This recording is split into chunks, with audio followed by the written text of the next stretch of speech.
আসসালামু আলাইকুম। জানিয়ে দিব এই মাত্র পাওয়া সংবাদ। প্রথমেই বলে দিচ্ছি সংবাদ শিরোনাম, এরপর বলবো বিস্তারিত। পুরো সংসদ আজ এক অভাবনীয় নজিরবিহীন ঘটনার সাক্ষী। আজ সবথেকে বড় ব্রেকিং নিউজ, সংসদ অধিবেশনে দাঁড়িয়ে ফজলুর রহমান কি সরাসরি স্বীকার করলেন যে শেখ হাসিনা ছিলেন উন্নয়নের আসল প্রতীক? কেন হঠাৎ করে আওয়ামী লীগ নিয়ে সংসদে এক ভয়ঙ্কর ঝড় তুললেন তিনি? এই বিস্ফোরক মন্তব্য আর পর্দার আড়ালে চলা সেই দাবার চালের সব রোমহর্ষক সত্য জানতে ভিডিওটি 1 সেকেন্ডও না টেনে শেষ পর্যন্ত দেখুন, কারণ আজই ফাঁস হচ্ছে রাজনীতির সবথেকে বড় আর গোপন ইউটার্নের ইতিহাস। আরও জানাবো নতুন নেতৃত্ব তৈরি করতে হবে। শেখ হাসিনার মতো দক্ষ নেতা যেন বারবার উঠে আসে, এমন সিস্টেম গড়ার আহ্বান হাসনাত আবদুল্লার। এতক্ষণ শুনছিলেন শিরোনাম, এখন বলবো বিস্তারিত।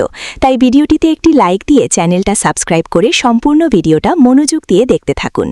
পুরো দেশ আজ এক অভাবনীয় রাজনৈতিক ভূমিকম্প আর সব সমীকরণ ওলটপালট করে দেওয়া এক ঐতিহাসিক ঘটনার সাক্ষী হয়ে থাকল। আজ সবথেকে বড় ব্রেকিং নিউজ আমাদের হাতে এসেছে। সংসদ অধিবেশনে আজ এক নজিরবিহীন নাটকীয়তা সৃষ্টি হয়েছে, যখন ফজলুর রহমান আওয়ামী লীগ এবং শেখ হাসিনার উন্নয়ন নিয়ে সরাসরি এক বিস্ফোরক বক্তব্য প্রদান করেছেন।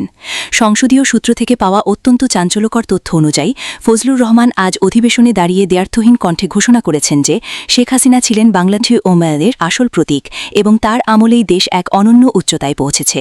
এই কথাটি অধিবেশনে আসার পর থেকেই সংসদের ভেতরে এক বিশাল ঝড় উঠেছে এবং পুরো দেশের রাজনীতির অন্তর্মহলে এক বিশাল কম্পন সৃষ্টি হয়েছে। হঠাৎ করে বিরোধী শিবিরের পক্ষ থেকে শেখ হাসিনার এমন গুণগান গাওয়ার ঘটনা পুরো দক্ষিণ এরিয়ায় এক বিশাল তোলপাড় সৃষ্টি করেছে। এই রহস্যময় পট পরিবর্তন আর ফজলুর রহমানের এই বক্তব্যের নেপথ্যে আসলে কোন ভয়ঙ্কর ও রোমহর্ষক সত্য লুকিয়ে আছে, আজ তার সব গোপন তথ্য আপনাদের সামনে সরাসরি উন্মোচন করব। পরিস্থিতির ভয়াবহতা বুঝতে 1 সেকেন্ডও না টেনে পুরো ভিডিওটি শেষ পর্যন্ত দেখুন, কারণ আজকের এই প্রতিবেদন দেশের রাজনীতি আর আগামীর ক্ষমতা দখল নিয়ে সবথেকে বড় বিস্ফোরণ হতে যাচ্ছে। গোয়েন্দা সংস্থা এবং সংসদের গ্যালারিতে উপস্থিত প্রত্যক্ষদর্শীদের কাছ থেকে প্রাপ্ত অত্যন্ত শিউরে ওঠার মতো তথ্য অনুযায়ী ফজলুর রহমানের এই বক্তব্যটি কোনো সাধারণ মন্তব্য ছিল না, বরং এটি ছিল এক সুপরিকল্পিত রাজনৈতিক চাল। বিশ্বস্ত সূত্র বলছে, শেখ হাসিনার উন্নয়ন কর্মকাণ্ডের স্বীকৃতি দিয়ে ফজলুর রহমান আজ আওয়ামী লীগের সমর্থকদের এক বিশাল অংশকে নিজের দিকে টানার চেষ্টা করেছেন, যা পুরো রাজনৈতিক সমীকরণকে বদলে দিয়েছে। এই হঠাৎ ঘটে যাওয়া ঘটনাপ্রবাহ প্রমাণ করছে যে বাংলাদেশের রাজনীতি এখন আর কেবল কাদা ছোড়াছুড়ির মধ্যে সীমাবদ্ধ নেই, এটি এখন সরাসরি এক অস্তিত্ব রক্ষার লড়াইয়ে রূপ নিয়েছে, যা সাধারণ মানুষের কল্পনাকেও ছাড়িয়ে গেছে। গোয়েন্দা সংস্থাগুলো বলছে, এই স্বীকারোক্তি আসলে বর্তমান প্রশাসনের জন্য এক বিশাল অস্বস্তির কারণ হয়ে দাঁড়িয়েছে এবং আওয়ামী লীগের জন্য এটি এক বিশাল নৈতিক জয়। নথিপত্র অনুযায়ী এই নতুন সমীকরণ আসলে ক্ষমতার মসনদে এক বড় ধরনের মেরুকরণের ইঙ্গিত দিচ্ছে, যা অনেক আগেই শুরু হওয়ার কথা ছিল। আজ দুপুর হতেই যখন ফজলুর রহমানের এই বক্তব্যের খবর এবং সংসদে ঝড়ের ভিডিও সামাজিক যোগাযোগ মাধ্যমে ছড়িয়ে পড়ে, তখন থেকেই রাজনৈতিক দলগুলোর প্রধান কার্যালয়ে চরম আতঙ্ক আর বিশৃঙ্খলা সৃষ্টি হয়েছে। বিশ্লেষকরা বলছেন, এই স্বীকারোক্তি বর্তমান নেতৃত্বের জন্য এক চূড়ান্ত সতর্কবার্তা, যা প্রমাণ করছে যে উন্নয়নের সত্য কখনো চাপা থাকে না। রাজধানীর প্রতিটি মোড়ে আজ একটাই আলোচনা, কেন হঠাৎ ফজলুর রহমান এই ইউ-টার্ন নিলেন। প্রশাসনের অন্দরমহলে কান পাতলে শোনা যাচ্ছে, এই বিশাল পরিবর্তনের খবর পাওয়ার পর থেকে অনেক উচ্চপদস্থ কর্মকর্তা এখন তড়িঘড়ি করে তাদের রাজনৈতিক অবস্থান পরিবর্তন করার কথা ভাবছেন। তারা বুঝতে পারছেন যে রাজনৈতিক এই বিশাল ঢেউয়ের সামনে টিকে থাকা এবং শেখ হাসিনার উন্নয়নের জোয়ারকে অস্বীকার করা প্রায় অসম্ভব হয়ে পড়বে। সাধারণ মানুষ আজ স্তব্ধ হয়ে দেখছে যে কিভাবে এক বেলার মধ্যে দেশের আকাশ বড় ধরনের পরিবর্তনের মেঘে ভারী হয়ে উঠল। শেখ হাসিনাকে উন্নয়নের প্রতীক বলা এবং ফজলুর রহমানের এই সাহসী অবস্থান বর্তমান পরিস্থিতিকে এক চরম অনিশ্চয়তার দিকে নিয়ে যাচ্ছে। প্রতিটি সেকেন্ডে পরিস্থিতির মোড় ঘুরছে এবং ঢাকার আকাশ আজ অজানা এক হাড়হিম করা আশঙ্কায় থমথম করছে। বর্তমানে সারা দেশে এক ভয়াবহ উত্তেজনা বিরাজ করছে এবং যে কোনো সময় বড় ধরনের কোনো চূড়ান্ত ঘোষণা বা নতুন রাজনৈতিক জোটের বার্তা সামনে আসতে পারে। আজকের এই বিশেষ প্রতিবেদনে আমরা সংসদে ওঠা সেই ঝড় এবং ফজলুর রহমানের স্বীকারোক্তির নেপথ্যে সব অন্ধকার সত্য আপনাদের সামনে তুলে ধরলাম। আপনারা কি মনে করেন, এই নতুন মেরুকরণ কি দেশের রাজনীতির মোড় চিরতরে ঘুরিয়ে দেবে? আপনাদের মূল্যবান মতামত নিচের কমেন্ট বক্সে অবশ্যই লিখুন।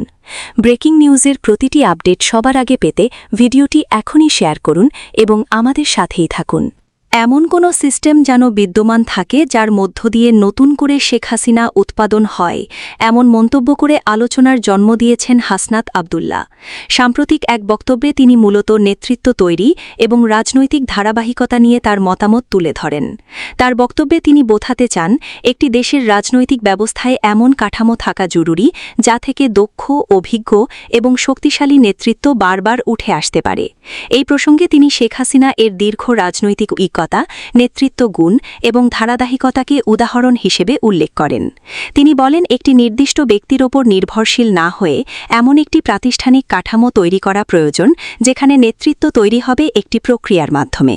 এতে করে দেশের রাজনৈতিক স্থিতিশীলতা বজায় থাকবে এবং নেতৃত্বের শূন্যতা তৈরি হওয়ার সম্ভাবনা কমবে।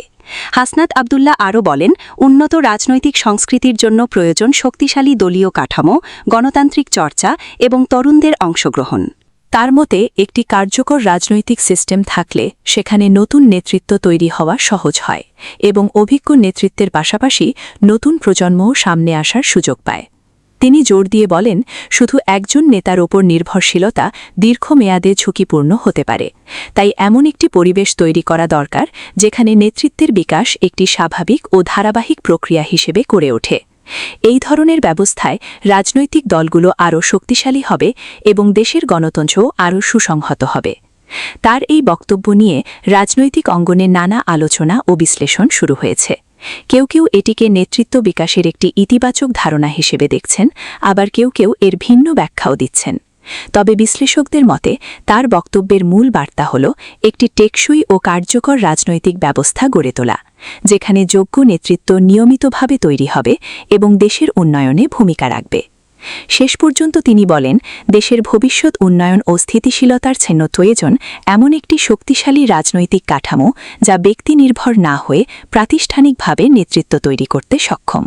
এ ধরনের ব্যবস্থাই একটি দেশকে দীর্ঘমেয়াদে এগিয়ে নিয়ে যেতে পারে এবং গণতন্ত্রকে আরও শক্তিশালী করতে সহায়তা করে।